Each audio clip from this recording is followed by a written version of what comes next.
यो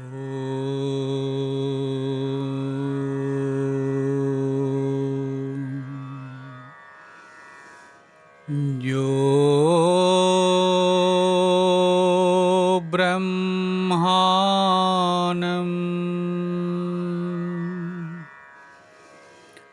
वेदधाति पूर्वम् यो वै वेदांश्च प्रहिणोति तस्मै तं महदेवमात्मबुद्धिप्रकाशम् मुमुक्षुर्वै शरणमहं प्रपद्ये।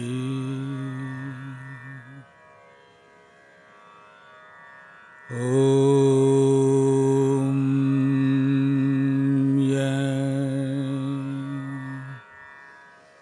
जन्मायस्य मयतोऽन्वयादितरतश्चार्थेष्वभिज्ञस्वराट् तेने ब्रह्मय आदिकवये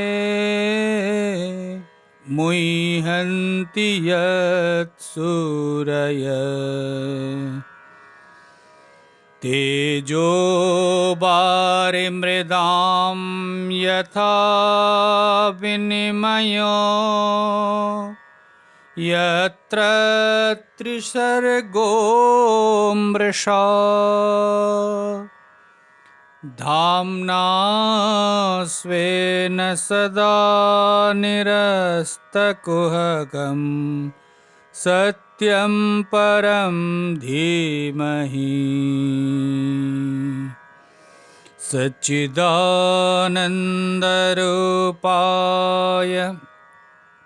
विश्वोत्पत्त्यादिहेतवे तापत्रय विनाशाय श्रीकृष्णाय वयं नुमः। श्रीकृष्णाय वयं नुमः। ॐ शान्ति शान्ति शान्ति। हरिओम हरिओम हरिओम। भगवत भक्तजन भगवान के अनुग्रह से हम सब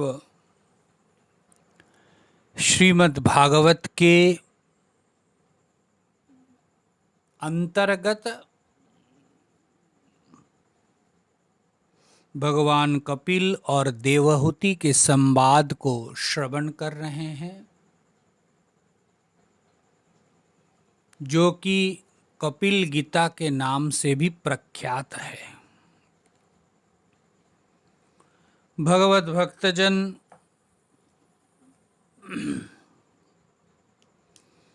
भगवान कपिल माँ को उपदेश दे रहे हैं कि माँ सत्पुरुषों के संग करो।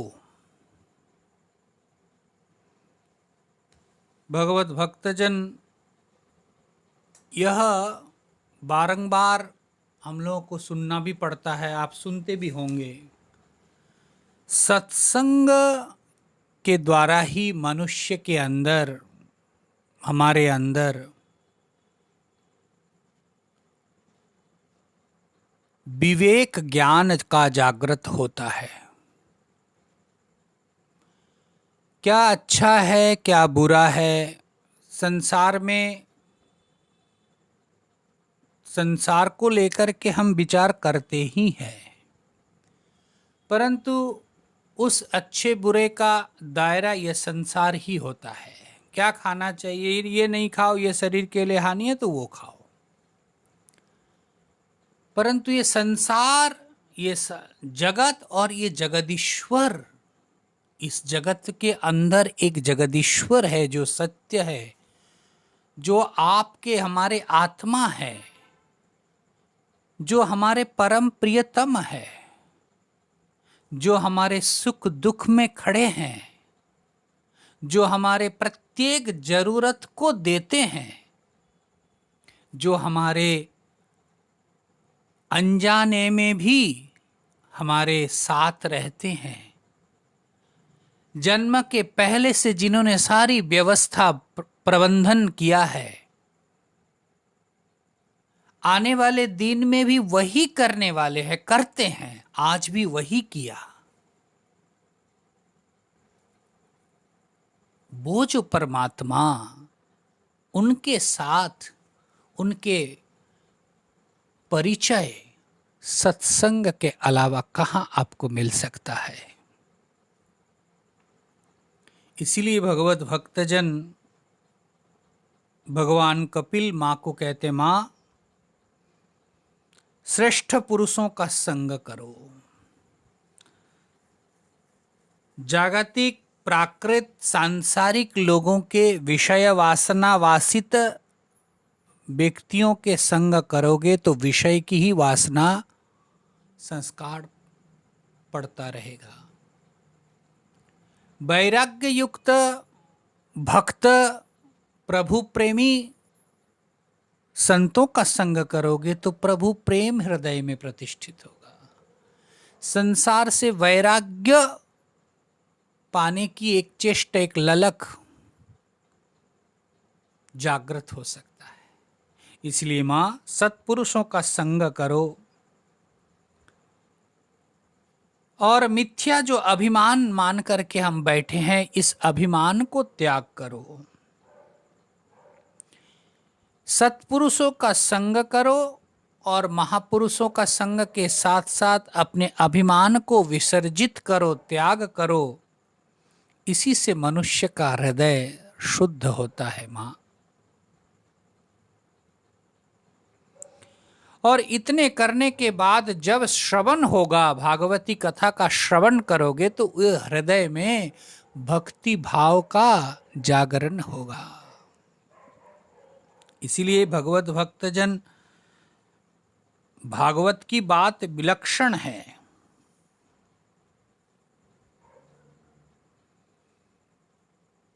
भगवान कहते हैं कि देखो भाई,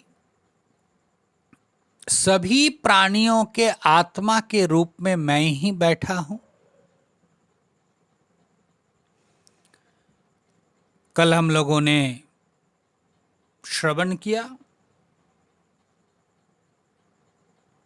सभी के हृदय में मैं ही बैठा हूं। इसीलिए किसी को अथवा किसी प्राणी को अगर तुम तिरस्कार करते हो और मेरी पूजा तुम रचाते हो, मेरी पूजा करते हो, विग्रह की पूजा करते हो और सचल विग्रहों की अवज्ञा करते हो, तो ये तो केवल मात्र विडंबना है। भगवत भक्तजन, भगवान स्पष्ट रूप से कहते हैं कि ये केवल मात्र विडंबना है। ध्यान रखना चाहिए हम सबको कि भगवान क्या कह रहे हैं।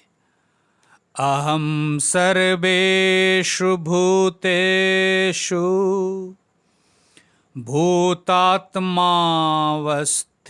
सदा। मैं भूतात्मा के रूप में सर्वत्र स्थित हूँ। तम अवज्ञाय मां मर्त्य। इस सचल विग्रहों में अगर अवज्ञा कोई करता है, कुरुते अर्चाम विडंबना। इस सचल विग्रहों में अवज्ञा करके अवहेलना करके मूर्तियों में जो पूजा करते हैं वो तो विडंबना मात्र है। इसलिए भगवत भक्तजन, प्रत्येक प्राणियों के हृदय में जो परमात्मा निवास कर रहे हैं, आत्मा के रूप में जो बैठे हैं, उसको आदर करो, उसकी पूजा करो। भगवान श्री कृष्ण गीता जी में भी बताया, यत प्रवृत्तिर्भूतानां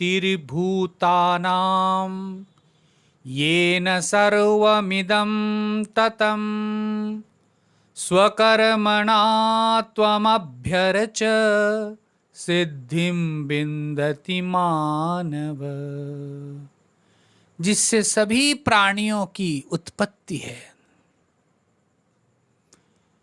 किसी भी चींटी से लेकर कोई भी प्राणी जो प्रवृत्ति हो रहे, वो प्रवृत्ति के मूल में कौन शक्ति मौजूद है? येन सर्वमिदं ततं। वो जो कर्म चेष्टा है, वो उस चेष्टा के मूल में जो शक्ति मौजूद है, उस शक्ति की पूजा करो। कैसे पूजा करे? उपचार क्या है? स्वकर्मणा त्वमभ्यर्च सिद्धिं विन्दति मानव। अपने कर्म के द्वारा ही उस परमात्मा को अर्चना करो और उसी से तुम सिद्धि को प्राप्त कर सकते हो।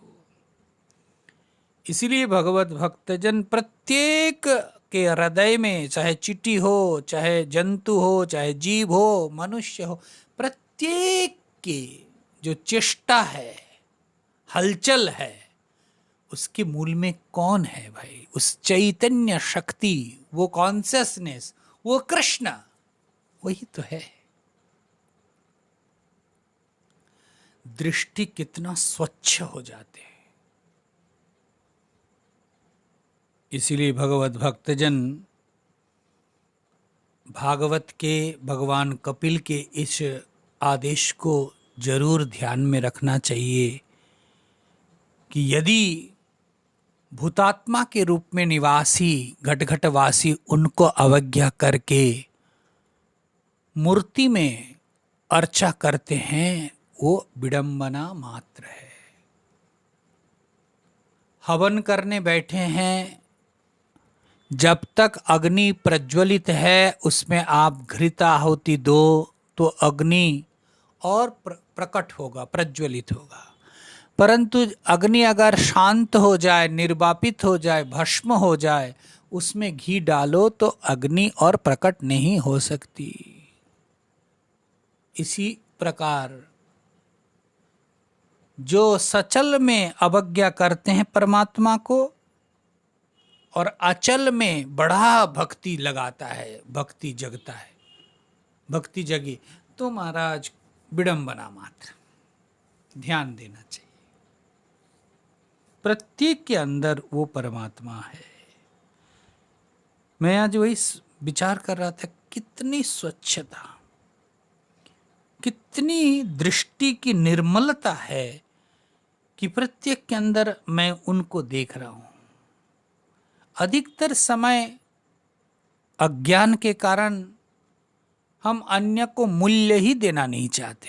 अरे मेरे सामने क्या है, अरे मनुष्य को तो जाने दो, चींटी, कीड़े मकोड़े, इनको देखो, इनकी जो अपने हिसाब से जो उनकी प्रवृत्ति है, इनका भी आपकी तरह संसार है, चेष्टा है, इच्छा है, भूख प्यास है। कौन है जिसके कारण इनकी जिंदगी चल रही है? वो चैतन्य जो आपके अंदर है, जो हमारे अंदर है, वही उस चींटी के अंदर, वही उस हाथी के अंदर, वही उस भिखारी के अंदर, वही उस पंडित के अंदर, वही उस ब्राह्मण के अंदर है। उसको ध्यान में रखो। वो कथा नामदेव जी की आप जानते हैं, काशी से गंगा जल लेकर के रामेश्वरम जा रहे थे, उनके साथ पूरे मंडली महाराज, और वो भी कीर्तन करते हुए, राम कृष्ण हरि राम, राम कृष्ण हरि राम। और महाराज वाराणसी काशी से पानी उठाया और वो पानी ले करके जा रहे रामेश्वरम। सब लोगों के मन में तमन्ना है कि यही पानी भगवान रामेश्वरम का अभिषेक होगा।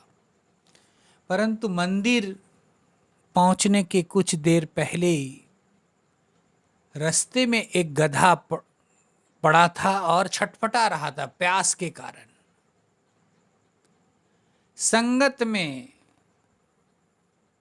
कोई पानी नहीं दिया। सब लोगों ने अरे भाई कैसे दे, बात भी सही है कि ये पानी इतना मटका में, इतना छोटा सा पात्र में मैं गंगा जल काशी से ले आया, रामेश्वरम भगवान को अर्पण करूंगा, अभिषेक करवाऊंगा, ये कैसे मैं दे दूं। साथियों ने कोई नहीं दिया। पीछे रामदेव धीरे धीरे चल रहे थे। रामदेव जब उस गधा के पास आया, पता लगा कि गधा जो है छटपटा रहे।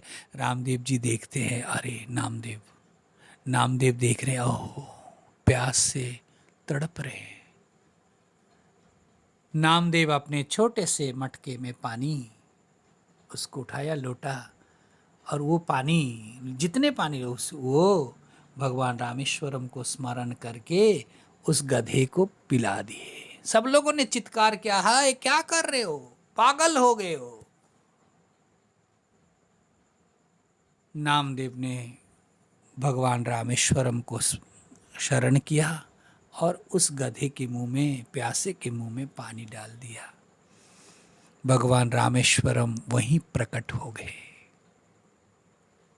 इसलिए भगवत भक्तजन, ये जो रामेश्वर भगवान केवल उस मंदिर में, उस मूर्ति में नहीं, ये जो वो चैतन्य, वो जो गधे के अंदर जो प्यासा है, जो भूखा है, जो प्यासा है, उसके अंदर भी वो है। उसको तो देखो। आप ट्रैफिक लाइट में खड़े हैं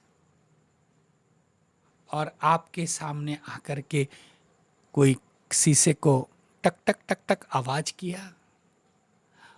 आप थोड़ा देखे, आप मोबाइल में बिजी थे, थोड़ा मुंह उठा के देखा कि एक बच्चा सा इधर उधर गंदगी, काला, बाल ठीक नहीं है, वस्त्र की ठीक, वो आपकी तरफ हाथ फैलाया और आपको इशारा किया कि बहुत भूख लगी है, कुछ दो।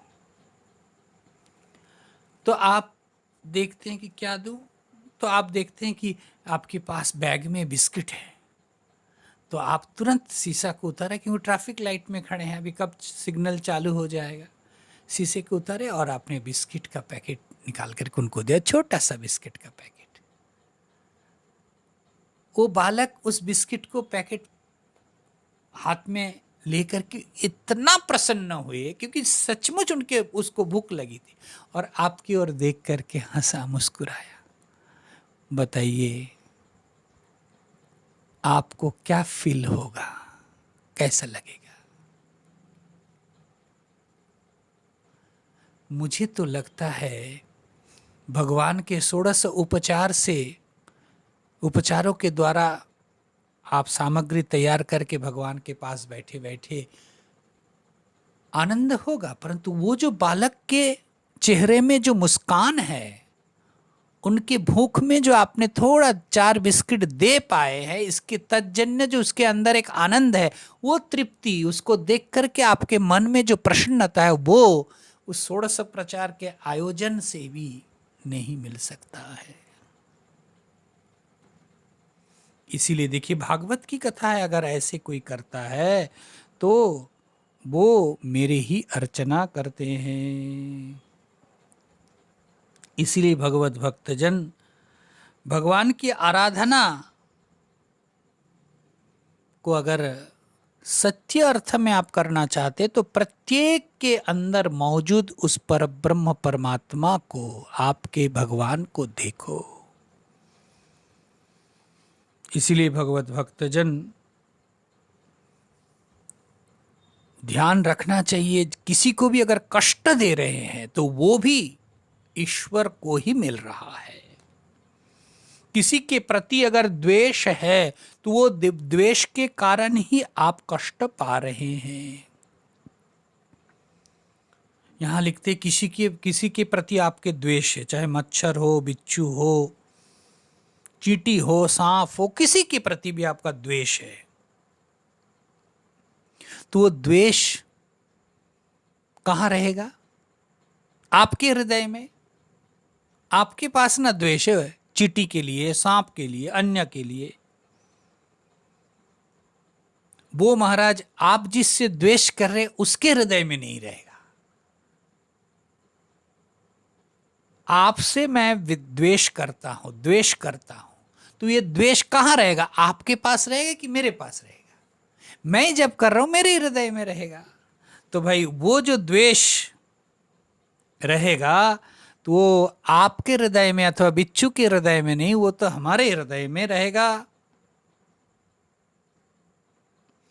अब जब हमारे ही हृदय में द्वेष बैठे रहेगा तो मुझे शांति कैसी मिलेगी महाराज? इसलिए अन्य से जब आप हिंसा करते हैं, द्वेष करते हैं, तो वो द्वेष आपके ही अंदर मौजूद होता है। और द्वेष जहां मौजूद है वो व्यक्ति जिनके चित्त में द्वेष भरा है, उनके चित्त में द्वेष होने के कारण वो शांति को, सुख को प्राप्त नहीं कर सकते। इसलिए भगवत भक्तजन द्वेष को बैठने न दो। भक्ति के द्वारा, भगवान के प्रेम के द्वारा अमृत जीवन बनाओ। इसलिए भगवान कहते हैं हमें चाहे 100 मन का लड्डू दे दो, मैं उतना प्रसन्न नहीं होता हूं अगर भगवान ये प्रत्येक के प्रति तुम्हारा प्रेम का विस्तार हो जाए, उससे मैं ज्यादा प्रसन्न होता हूं। इसलिए भगवत भक्तजन जीवन में ईश्वर तत्व को आप कैसे देख रहे हैं? केवल मंदिर में, केवल मूर्तियों में, केवल जड़ में नहीं, प्रत्येक में देखो। वो चैतन्य एक चित सत्ता है जो सबके अंदर तत्तद रूप में रह करके वो मौजूद है। उसको खिला रहे, पिला रहे, उनके चेष्टा के मूल में वो है। इसीलिए भगवत भक्तजन सेवा कार्य बड़ा कठिन होता है। सेवा में अगर सत्य रूप से उस परमात्मा का दर्शन आप नहीं कर सकते हैं तो सेवा संभव नहीं है। इसलिए भगवान ऐसे गरीब नहीं है कि आप भगवान के पास जाकर के करोड़ों की संपत्ति डालो, दक्षिणा भर भर के दो, वो खुश नहीं। सेवा के द्वारा आपके चित्त में वो भाव कि मेरे अंदर वो भाव प्रकट हो कि प्रत्येक के अंदर वो मौजूद है। मैं किसी को अगर थोड़ा पानी भी दे रहा हूँ, मैं किसी को अगर थोड़ा वस्त्र भी दे रहा हूँ, मैं किसी को अगर थोड़ा धन भी दे रहा हूँ, उनकी जरूरत के हिसाब से कुछ दे रहा हूँ, तो वो सीधे परमात्मा के पास जा रहे हैं।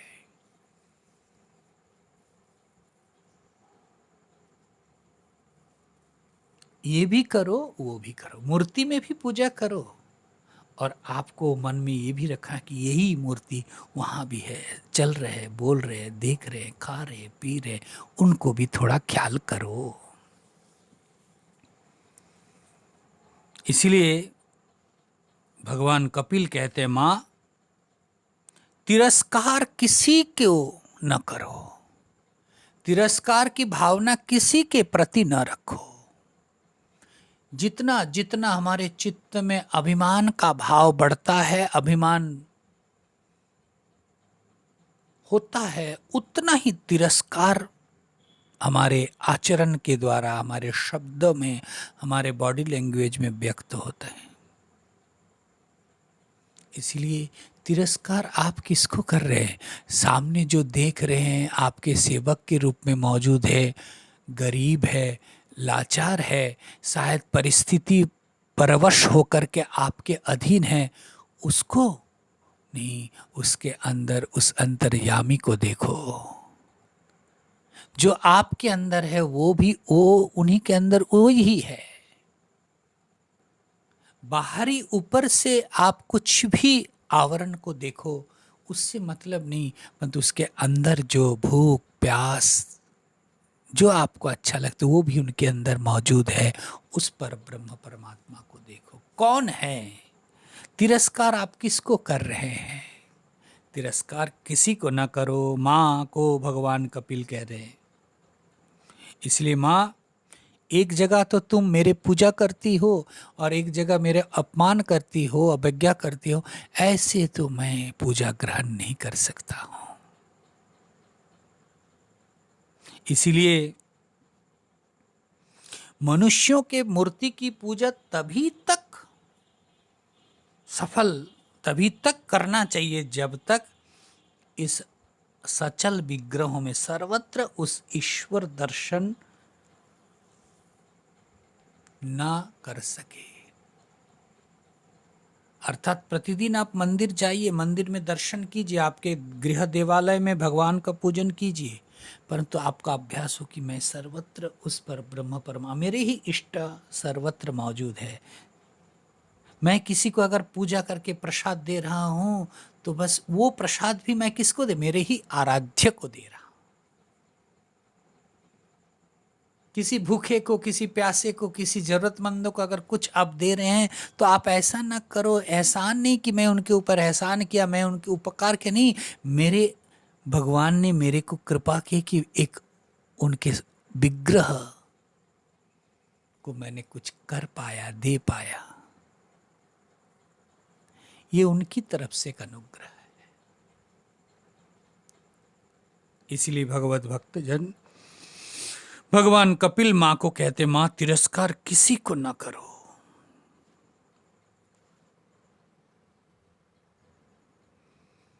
देखो, बिरला के मंदिर जाते हैं, लाला बाबू के मंदिर वृंदावन में जाते हैं, कितना प्रसिद्ध है बिरला मंदिर, तो सब जगह है भारत में। बिरला जी जहाँ जहाँ मंदिर बनाए, हमारे काशी में भी है, काशी BHU में बिरला मंदिर, बिरला जी प्रतिष्ठित किया है तो बिरला मंदिर, और कितने फेमस है, कितने लोग देखने जाते हैं। परंतु कभी भी आपने इस देह के, इस शरीर के रचने वाला को ख्याल किया? वो तो लाला बाबू का मंदिर है, वो तो विश्वनाथ मंदिर है, वो तो बिरला जी के मंदिर है। अरे बिरला जी ने तो शिव जी को प्रतिष्ठित किया, परंतु इस देह रूपी देवालय में को किसने प्रतिष्ठित किया? कौन है इस देवालय में? भगवान के द्वारा बनाया गया इस देह रूपी आलय को, देवालय को जरा देखो, और उस देवालय में उस परब्रह्म परमात्मा को, आपके इष्ट को अनुभव करो कि कितने मंदिर चल रहे हैं, कितने विग्रह देखो, और वो बहुत सजग है, आपके प्रत्येक भाव, आपके प्रत्येक चेष्टा को वो एक्सेप्ट करते हैं, उसको देखो। इसीलिए भगवत भक्तजन, मनुष्य जो मंदिर बनाता है उसका तो हम बड़ा धूमधाम से पूजा अर्चन करते हैं, परंतु ईश्वर के द्वारा बनाया गया मंदिर को हम अवज्ञा करते हैं। अथ मां सर्वभूतेषु भूतात्मानं कृतालयम, भगवान बोल रहे, माँ सभी भूतों में भूतात्मा के रूप में ये आलय मैंने बनाया। आरहायेत, इसकी अर्चना करो, आरहायेत, इसी की पूजा करो। माँ क्या पूजा करे? दानमानाभ्यम मैत्राभिन्नेन चक्षुषा। तीन बात। पहली बात की अभिन्न दृष्टि ज्ञान हो, मैत्री भाव हो, सत्कार पूर्वक हो और वस्तु दान हो, इसी के द्वारा इसकी अर्चना करो। कृतालय जो है मेरी द्वारा बनाया गया इस देवालय कृतालय को अर्हयेत, पूजा करो। कैसे पूजा कर? दान मानाभ्यम मैत्राभिन्नेन चक्षुषा, दान करो, मान दो, मित्रता के रूप में वरण करो और अभिन्न रूप से चिंतन करो। इसी से ईश्वर की पूजा हो जाएगी। भगवत भक्तजन, इसलिए भगवान की अगर आप पूजा करनी चाहते हैं, भगवान की अगर पूजा करनी हो तो इस प्रकार करनी चाहिए। और महाराज, मनुष्य जब आप सबके अंदर उस पर ब्रह्म परमात्मा को देखते हैं तो आपको क्या फायदा होगा? निर्भयम जाति, वो निर्भय हो जाता है। देखो, निर्भय होने के लिए सर्वत्र वो जो अनुच्युत परमात्मा है उसको देखो, उसकी सेवा करो, अर्चना करो। इसलिए संपूर्ण प्राणियों के भीतर जो भगवान मौजूद है उसको देखो। भगवान कपिल कह रहे हैं। फिर आगे जाकर के बतलाते हैं, माँ मनसैतानि भूतानि प्रणमं प्रणमेद बहुमानयन् ईश्वरो जीवकलया प्रविष्टो भगवानिति। माँ, सबके सामने सिर झुका झुका करके प्रणाम करो। सभी प्राणियों के भीतर जीव रूप में मैं ही मौजूद हूं। माँ, सबको सिर झुका झुका करके प्रणाम करो। मनसैतानि भूतानि प्रणमेद बहुमानयन। प्रणमेद, विधि दे रहे, प्रणाम करो माँ, प्रणाम करो। ईश्वरो जीवकलया, ईश्वर ही जीव के रूप धारण करके मौजूद है। माँ, प्रविष्टो भगवानिति, प्रविष्ट किया हुआ है, प्रवेश किया हुआ है भगवान, उनको प्रणाम करो। इसलिए भगवत भक्तजन, एक छोटा सा दीपक आप जला रहे हैं, एक लकड़ी के टुकड़े को जला करके आप आहुति दे रहे हैं, ये सब में भगवान है। छोटे से दीपक को जब आप जला रहे हैं, जो तुलसी वृक्ष के सामने रखने के लिए आप ले जा रहे हैं, तो आप क्या वो बेष्टि जो बड़ा ज्योत है भगवान के, उसी ज्योत का एक छोटा सा हिस्सा है। कितने सजगता के साथ और विश्वास के साथ कि मैं ले जा रहा हूं, प्रणाम करो। ठीक उसी प्रकार एक विश्व चैतन्य के साथ विशाल विश्व रूप परमात्मा का ही छोटा सा विग्रह ये शरीर, और इसके अंदर मौजूद जो मैं करने वाला है उसको देखो। और कहते प्रणमेत, प्रणाम करो माँ, इसको प्रणाम करो, सबको प्रणाम करो।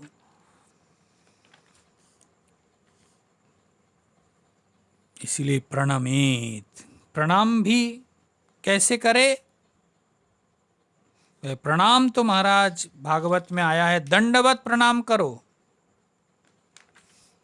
11वें स्कंद में आया है, विसृज्य स्वयमानान स्वान् दृशं व्रीणां च देहि किं प्रणमे दंडवत भूमौ अश्वचंडाल गोचरान। प्रणमेत, प्रणाम करो, किसको? दंडवत प्रणमित आचरित, प्रणमित दंडवत। किसको किसको प्रणाम करे? कहते भाई कुत्ते को भी प्रणाम करो, चांडाल को भी प्रणाम करो, बैल को भी प्रणाम करो, गधे को भी प्रणाम करो। यह समझ करके करो कि इसके भीतर भी वही परब्रह्म ईश्वर है, परमात्मा है। इसीलिए जो हमारे भारतीय परंपरा में पूजन पद्धति में जीव जंतु, जल, वृक्ष, ये सब है, इसके कॉन्सेप्ट के मूल में एक है कि एक सत्ता सर्वत्र है। उसको देखो, उसको देखो। वो जल नहीं है, वो चेतन है, तत्व है, उसको देखो। इसलिए भगवत भक्तजन यहां बोल रहे हैं प्रणमे दंडवत भूमौ, दंडवत प्रणाम करो। किसको किसको? अश्वान, स्वान, कुत्ते को, चंडाल को, बैल को, गधे को। ये समझ करके करो कि प्रत्येक के अंदर वही आराध्य मौजूद है। कितना भाव की शुद्धि देखो। अशुद्धि के कारण हम कहां से कहां पहुंच जाते हैं, और शुद्धि होते होते होते होते देखो इतना प्योर, इतना प्योर कि सब में उस परब्रह्म परमात्मा के अर्चन करते हैं, और उसी से उसका लाभ क्या हो? निर्भय हो जाता है। इस प्रकार कपिल, भगवान कपिल भक्ति योग का वर्णन करके बताया कि सब कुछ परमात्मा का ही स्वरूप है। मां, सभी देश, सभी काल, सभी वस्तुओं में वो परमात्मा ही प्रविष्ट है, प्रवेश किया हुआ है। उनमें न तो राग है, न कोई द्वेष है। इसलिए मां उस परब्रह्म परमात्मा को सब में देखो। भगवान कपिल फिर आगे कह रहे हैं कि मां, इतना होने पर भी संसार के जीव, संसार के मनुष्य भगवान के इस महिमा को नहीं समझ पाते हैं।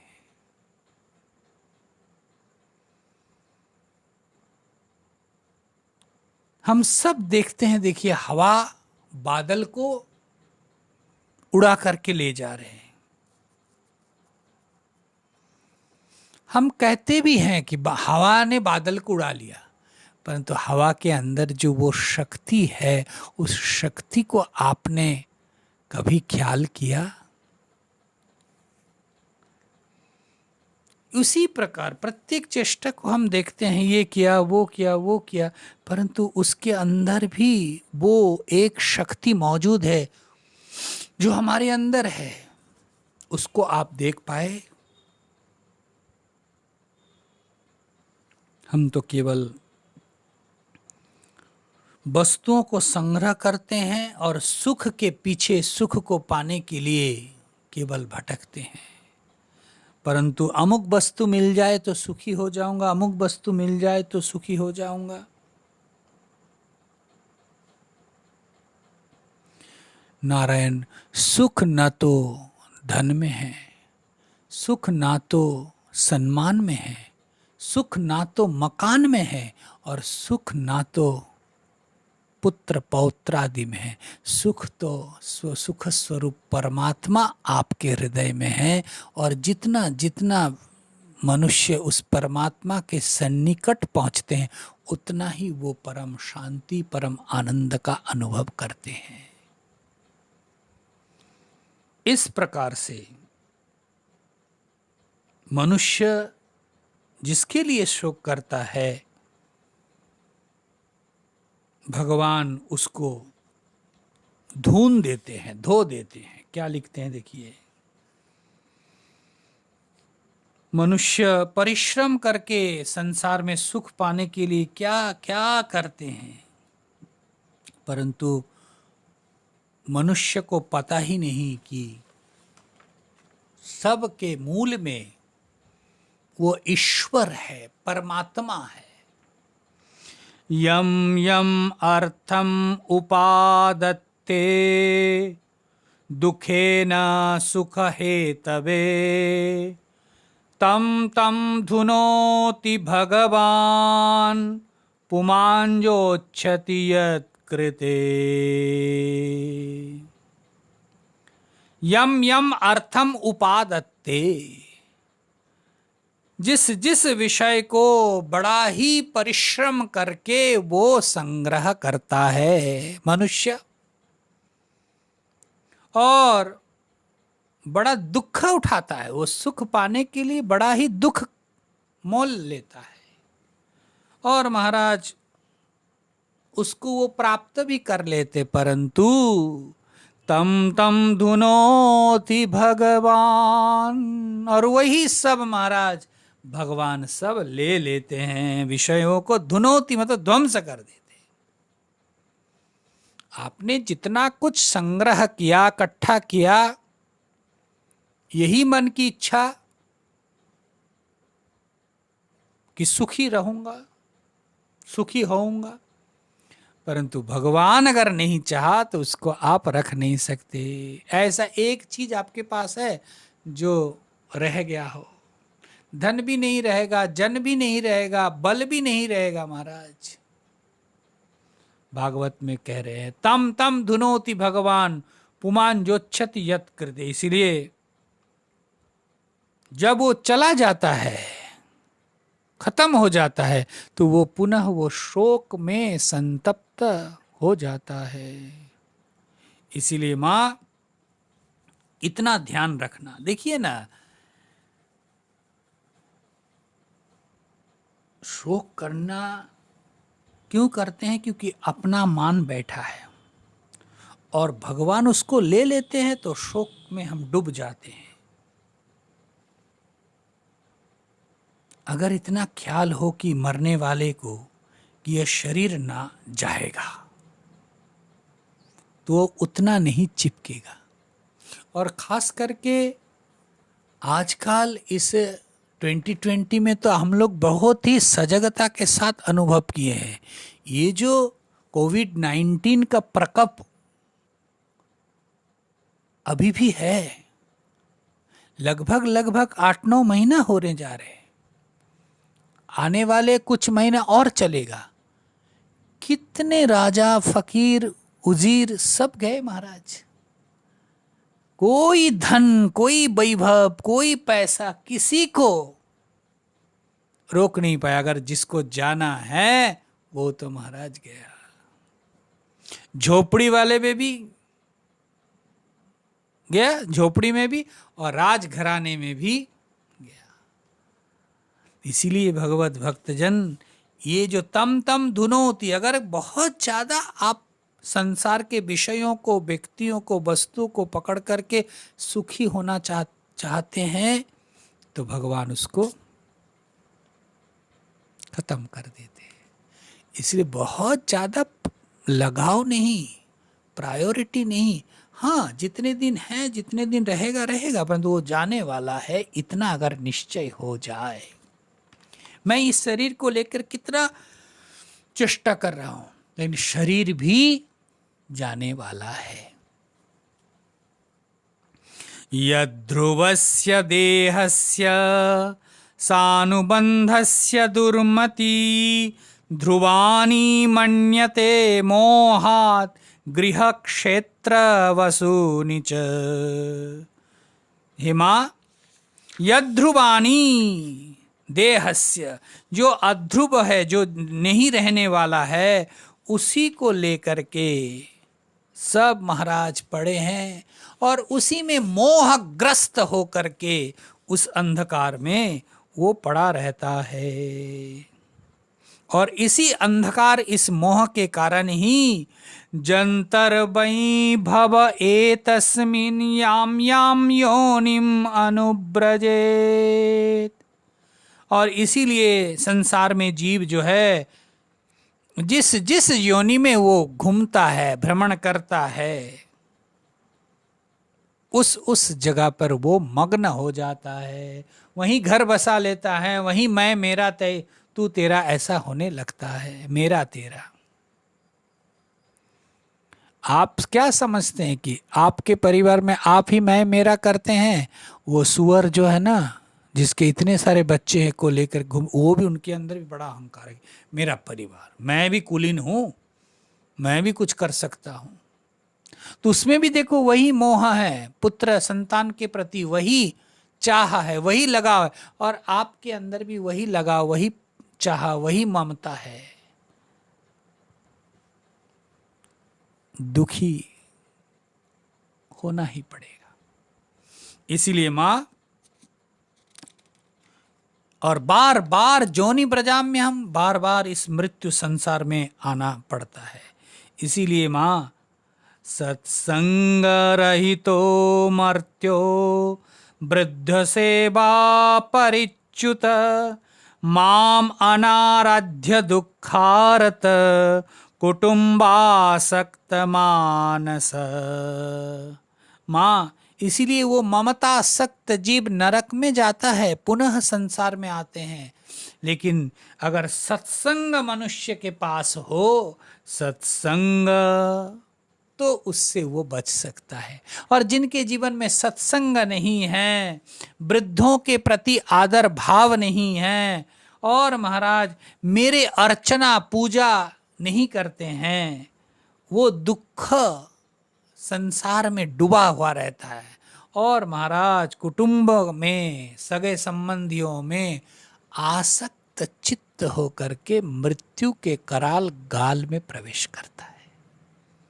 सत्संग रहितो, जिसके पास सत्संग नहीं है, मर्त्यो, ये मनुष्य को कह रहे हैं, मर्त्यो हो सत्संग रहितो वृद्ध सेवा परिच्युत, वृद्धों को, बुजुर्गों की सेवा जो नहीं करते हैं, मामनाराध्य दुखार्थ, मेरे आराधना जो नहीं करते हैं, ऐसा जो दुखी व्यक्ति है, कुटुंबासक्त मानस, ऐसा ही कुटुंब, सगे संबंधियों की सेवा पूजा में ही महाराज वो लगा रहता है।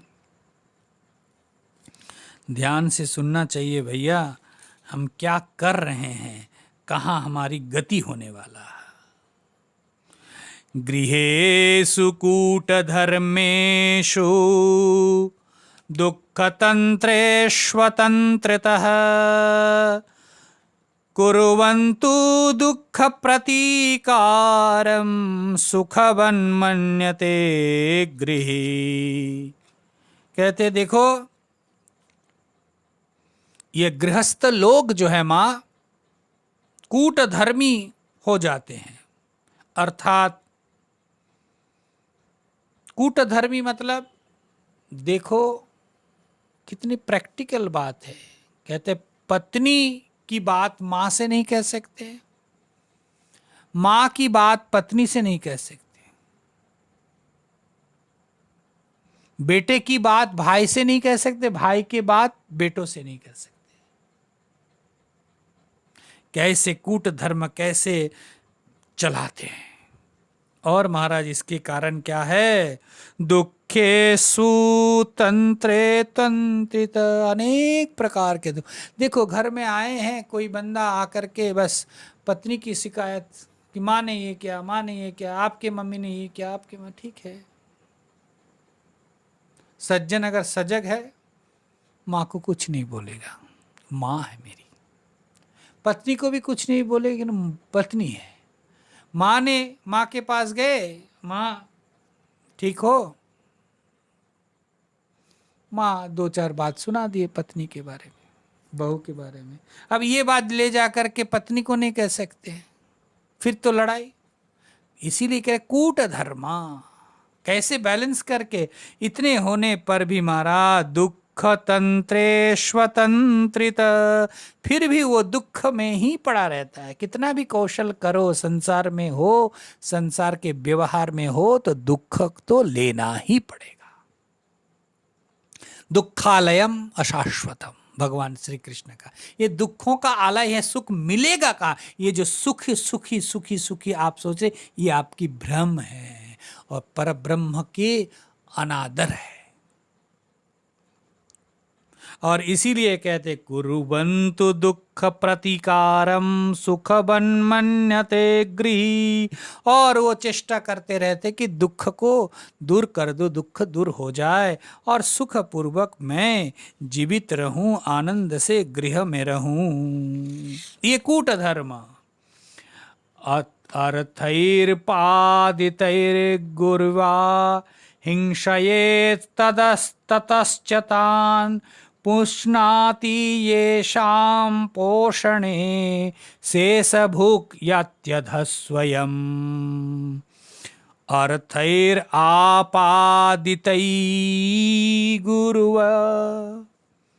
लोग बड़ी हिंसा करके, दूसरों को कष्ट दे करके, दूसरों से लूट करके, मीठी मीठी बात करके कहते हैं महाराज पैसा इकट्ठा करते हैं। देखो कितना सजग।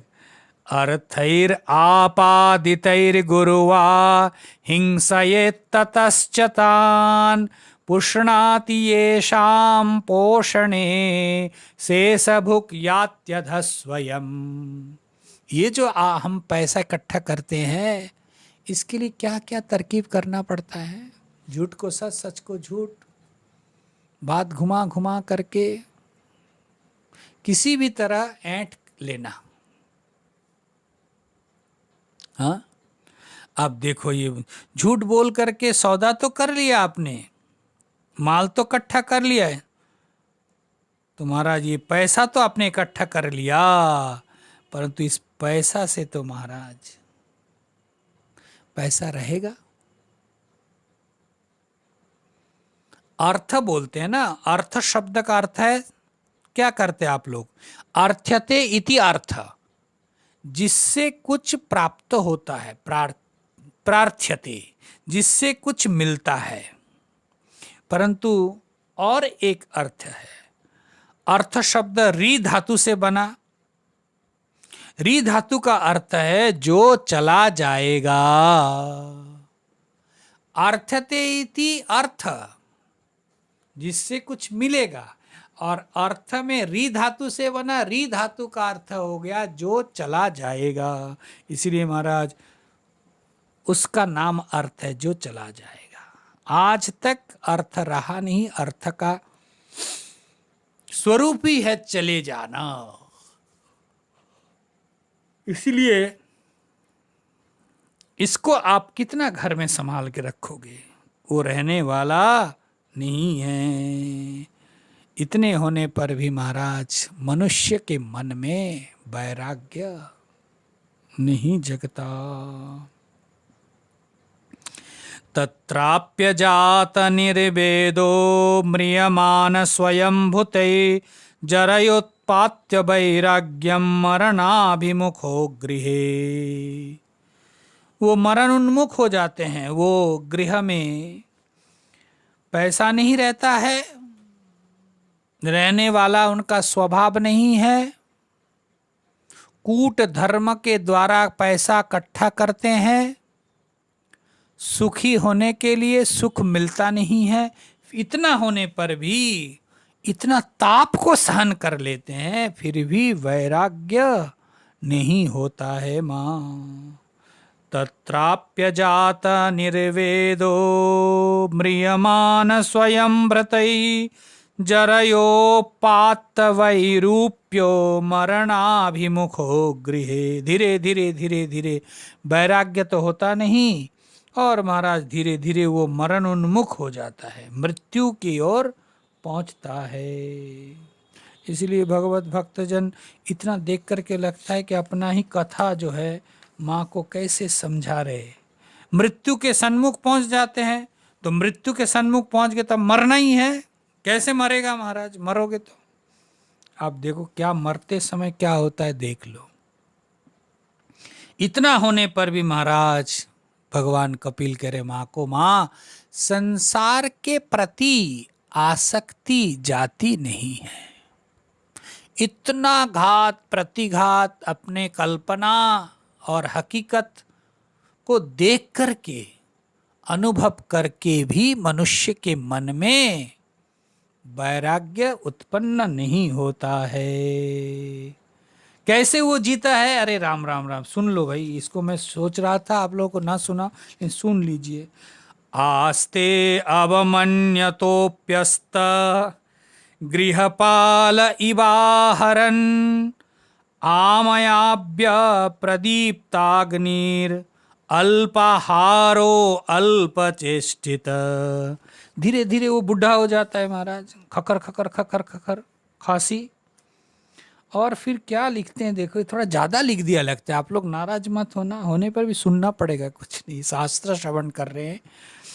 एतत्ते, संसार के प्रति अनासक्त तो है नहीं महाराज, और घर में बाकी सब लोग, अब पहले आपका चलता था, अब बूढ़ा हो गया, रिटायर्ड हो गया, कमाने धमाने वाला नहीं रहा, खर्चा ही खर्चा महाराज, दवा के लाओ, ये लाओ, वो लाओ। अब महाराज सब जो है 2 टाइम खाना दे देते। कैसे खाना देते हैं? यहाँ लिखते गृह पालितवत, गृह पालित कुत्ते जैसे देते। बताओ, यहाँ तो थोड़ा ज़्यादा लिख दिया हुआ लगता है, लेकिन देखो भाई, थोड़ा अपना सब थोड़ा ध्यान रखना, ध्यान से रखोगे तो फिर कष्ट नहीं होगा। गृहपालित पशु के जैसा ही उसको 2-2 टुकड़ा देते हैं और उसी से वो जीते रहते हैं।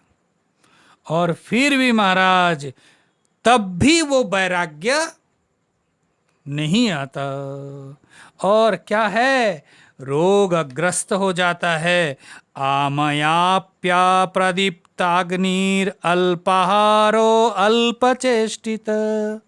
महाराज जो पहले प्रदीप्त अग्नि जो भी खाता था वही पच जाता, अभी तो इस इधर से इधर भी हो गया तो बीमार, इसीलिए अल्पहार रोगग्रस्त। 1000 बीमार महाराज हैं। ये कोरोना ने आया तो क्या हुआ, इसके पहले हम कितने लेकर के बैठे हैं।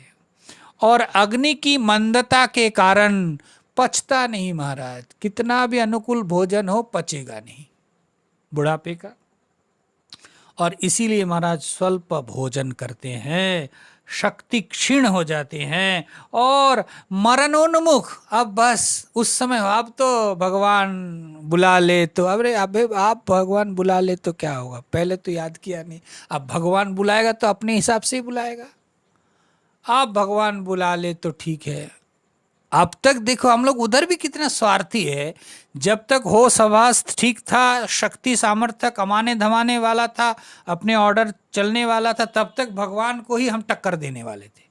अब भगवान को ही सलाह दे, तुम अभी ले लो, अभी हम इधर से बेकार हो गए, तुम अपना ले लो, ऐसा। इसीलिए नहीं होगा। फिर कहते देखो, वायुनोत्क्रम उत्ताम कफ संरुद्ध नाड़िना कास श्वास कृतायास कंठे घुरघुरायते। बताओ, ये श्लोक बोलते बोलते मेरा ही कंठ घुरघुरा रहा। कहते हैं बुढ़ापे के कारण महाराज वायु नोत्क्रमण, श्वास महाराज ऊर्ध्व श्वास चल रहे, जोर जोर से श्वास ले रहे। फिर कहते हैं कफ संरुद्ध नाड़िना, और कफ से महाराज सारा भर गया महाराज, सारा श्वास नहीं लिया जाता है। पाम करके वृद्धों को क्लीन करते हैं कफ। अब बताओ, कफ पूरा बुक छाती में भरा हुआ है, डॉक्टर ने कहा कितना कफ कैसे हो गया, पाम करने पर भी पूरा नहीं निकल रहे। उनको कह रहे कि आप, मैंने निकाल दिया, थोड़ा है, आप थोड़ा कोशिश करके निकालो। अब मैं देखता हूं उससे कोशिश हो नहीं रहे भाई, ये तो मैंने मेरा देखा हुआ है। जैसे अभी गले में कुछ हो तो आप उसको करके खींच करके या निकाल सकते हो या निकाल सकते हो। वृद्ध अवस्था में सामर्थ्य कितना क्षीण हो जाता है, अपने ही कंठ में रुद्ध जो कफ है उसको आप खींच नहीं सकते, खांसी नहीं दे सकते, नाक में गंदगी जमा हुआ है, आप उसको नाक को झाड़ नहीं सकते महाराज। ये तो हमारी हालत है। और फिर भी कैसे आसक्ति से जकड़ा हुआ, ममतासक्त से जकड़ा हुआ, लिपटा हुआ अभी भी पड़ा है। यही कह रहे हैं, कंठे घुर घुर आयते, और कंठ में मतलब कफ जो है गरगर गरगर करता रहता है। सयानो परिशोचत भी परिवीत स्वबंधु भी वाच्यमानोपि न ब्रूते काल पाश वशम गत। महाराज वो पड़ा पड़ा सोया रहता है, क्या करे। और महाराज केवल उतना ही नहीं, पढ़ पढ़ करके वो जीता है, और कोई स्वकुटुंब आते भी है तो ज्यादा देर रुकता नहीं, देख कर ठीक हो बाबूजी, ठीक हो, हाँ ठीक, बस चले गए। आपके पास बैठ करके बात नहीं, क्या बात करेंगे। यहाँ लिखते हैं बाच्य मानो भी न ब्रुत, अगर आप बोलना चाहते हो तो नहीं बोलेगा, टाइम नहीं है ना आपके पास। काल पाश गतम बश, धीरे धीरे धीरे धीरे वो काल के पाश में जा करके लिप्त होता है वो मृत्यु। इसलिए माँ एवं कुटुंब भरने व्यापृतात्मा जितेंद्रिय म्रियते रुदताम स्वानाम उरुवेदनयास्त्वहि। इसलिए माँ ऐसे कुटुंब भरण में जो व्याप्त है, अपना जिंदगी को खपा दिए महाराज, और जिन्होंने इंद्रिय सुख को ही जीवन के मुख्य मान करके उसी में लगा रहा, उसको तो रोना जरूरी है, रोगा ही। रुदताम स्वानुम उरुवेदनायाम। इसीलिए महाराज ऐसे वो रोता बिलखता ही, वो जब तक श्वास है, जब तक घट में आयु दे दिया उतना तो जीना ही पड़ेगा। जमदूतो तथा प्राप्तो भीमो सरस भेक्षणो। तब तक महाराज यमदूत आ जाते हैं। अब यमदूत आ गया तो क्या, अच्छा घर वाले क्या करेंगे यमदूत आ जाए तो? घर वाले बोलेगा कि नहीं कि रह जा रे न मत लो। कुछ लोग रोएगा, कुछ लोग तो महाराज बोलेगा कि जल्दी जल्दी ले जा, बूढ़े बहुत दिन हो गया, जाता भी नहीं है। हाँ, इसीलिए महाराज यमदूत आ गया। घर वाले, कुछ लोग घर के कुछ सदस्य आपको चाहते हैं तो आपको रोकना चाहते हैं, कुछ लोग मन मन कह रहे कि बहुत सेवा कर दिया, आप वो भी खुद ही कष्ट पा रहे, जाए तो ठीक है, और आपका क्या मन है, मैं तो जाना नहीं चाहता। आप बताओ वो हाल क्या होगा।